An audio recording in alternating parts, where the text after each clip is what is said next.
Assalamualaikum warahmatullahi wabarakatuh. Saya Adinda Almastarunisha, NIM T2019-4018.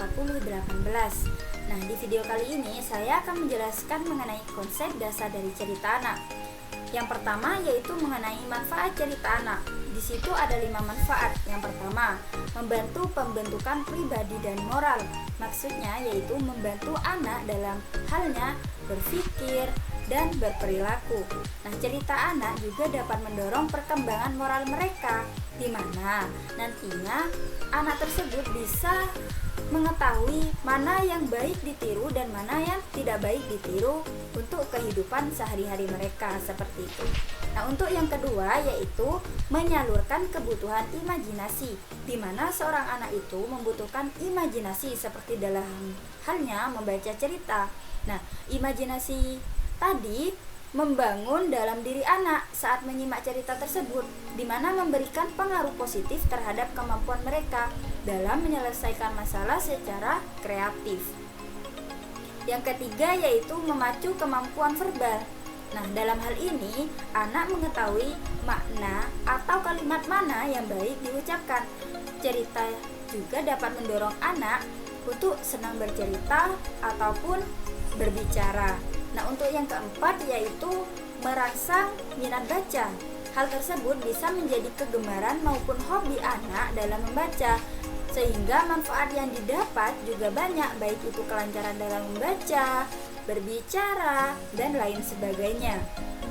Yang terakhir yaitu yang kelima, yaitu membuka cakrawala pengetahuan, di mana kita dapat melihat dari cerita-cerita yang memiliki karakteristik budaya, seperti mengenal nama-nama tempat dan lain sebagainya, sehingga hal tersebut dapat menambah pengetahuan mereka tentang hal yang belum pernah mereka ketahui, seperti itu.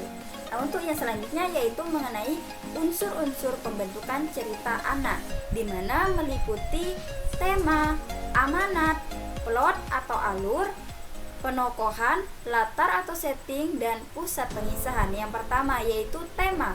Nah, tema merupakan suatu gagasan atau ide yang menjadi pangkal tolak penyusun dalam cerpen atau cerita pendek.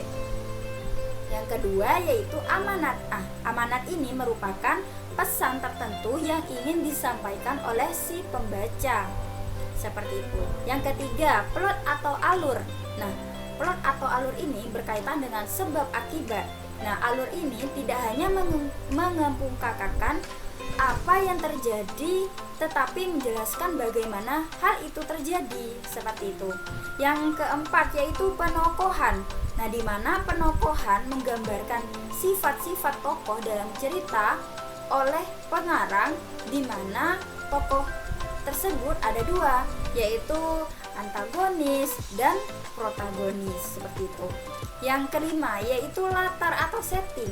Nah, latar atau setting ini berkaitan dengan tempat, waktu, dan suasana yang terjadi. Nah, yang terakhir yaitu pusat pengisahan. Nah, dapat kita lihat dari sudut pandang si pengarang dalam memandang cerita tersebut. Nah, dalam pusat pengisahan itu ada beberapa rangkaian cerita. Yang pertama yaitu perkenalan. Nah, dalam hal ini perkenalan itu menggambarkan siapa pelaku utama dalam cerita tersebut, seperti itu. Yang kedua, komplikasi. Nah, komplikasi ini berisi mengenai peristiwa di mana nantinya berkembang menjadi permasalahan yang harus dihadapi oleh pelaku utama. Yang ketiga yaitu konflik. Nah, di mana kita kenal sebagai permasalahan sehingga pelaku utama dapat menyelesaikan masalah tersebut, seperti itu. Yang keempat, peleraian, di mana hal tersebut sudah menuju kepada titik penyelesaian. Yang kelima, penyelesaian. Dalam hal ini pelaku utama sudah menyelesaikan masalah ataupun tantangan yang sudah dihadapinya, seperti itu.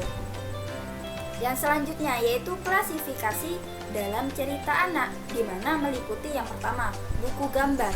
Nah, buku gambar ini berisi cerita untuk anak-anak yang dibuat melalui pemanfaatan tulisan dan gambar.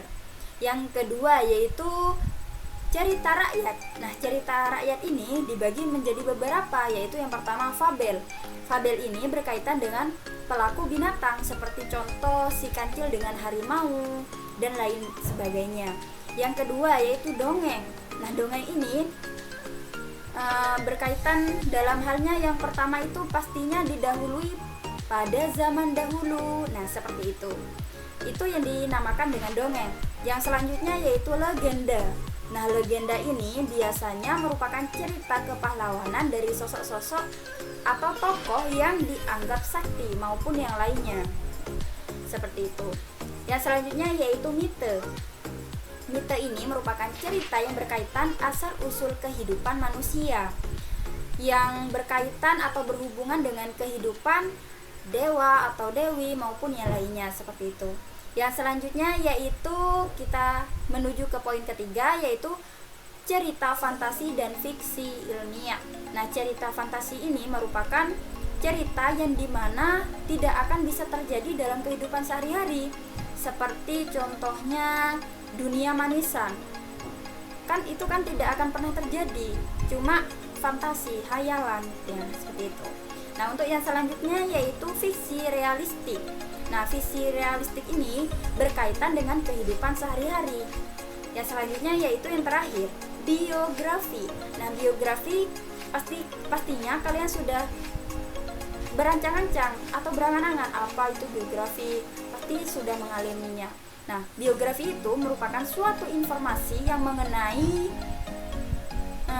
kehidupan seseorang, seperti itu. Mungkin seperti itu. Terima kasih, semoga bermanfaat. Sekian dari saya. Assalamualaikum warahmatullahi wabarakatuh.